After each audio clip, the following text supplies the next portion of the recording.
And welcome back to Hannity. The top Democrat in Congress has landed himself in some hot water. Senate Majority Leader Harry Reid is now being accused of race baiting after these controversial comments that he made about Republican opposition to President Obama. He did this in a radio interview on Friday.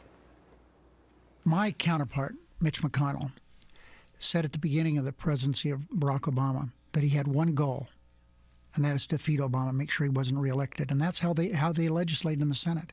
It was really bad. And we've been now 7 months into this second term of the president's, and they haven't changed much. So it has been obvious that they're doing everything they can to make him fail. And I hope that it's, and I say this seriously, I hope that that's based on substance, not the fact that he's an African American. Here with reaction to these ridiculous comments are radio talk show host Eboni Williams and author, columnist, a rare in-studio appearance, Michelle Malkin. Michelle, great to see you. Thanks for being here.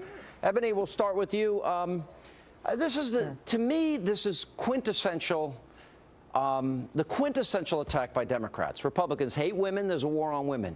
They want Granny to die. They hate old people. They hate children. They want dirty air and water. Don't you, as a Democrat, get sick and tired? Is that the only way you guys can win? Accuse Republicans, conservatives of being hateful? That's kind of, I would be embarrassed if I was a Democrat.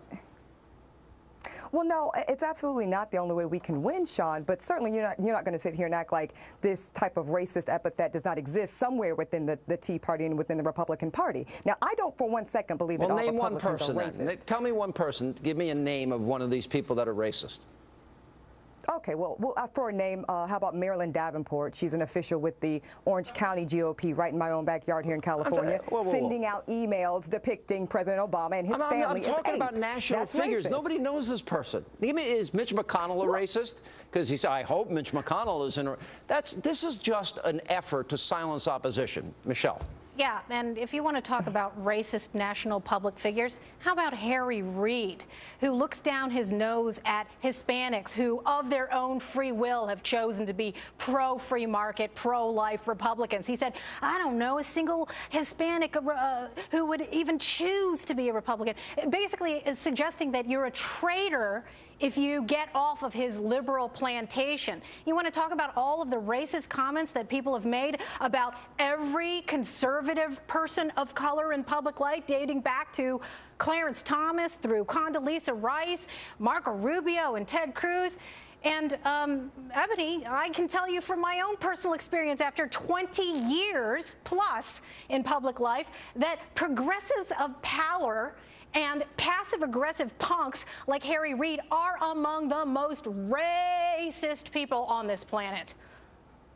But, Michelle, I have to say, you even saying that terminology, liberal plantation, that's borderline to me, too. When we talk about the delicate intersection of race and politics in this country, that's racially insensitive. It's racially insensitive, absolutely. It is undeniable that the left claims the mind of every young person of color because they feel entitled to young people being where you are. And the fact is that every conservative minority is seen as an Auntie Tom, an Uncle Tom.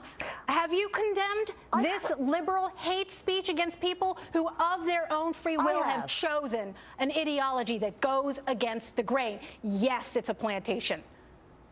Michelle, I disagree with the plantation, but I agree with one point you made, and going back to the previous segment where Senator, Paul was saying that the Republican Party needs to be more racially inclusive. I talk about that all the time on my radio show, and I agree that when Harry Reid was quoted in a book talking about Barack Obama's, quote, Negro dialect? That didn't come out of the mouth of a Republican. That was Harry Reid who said that.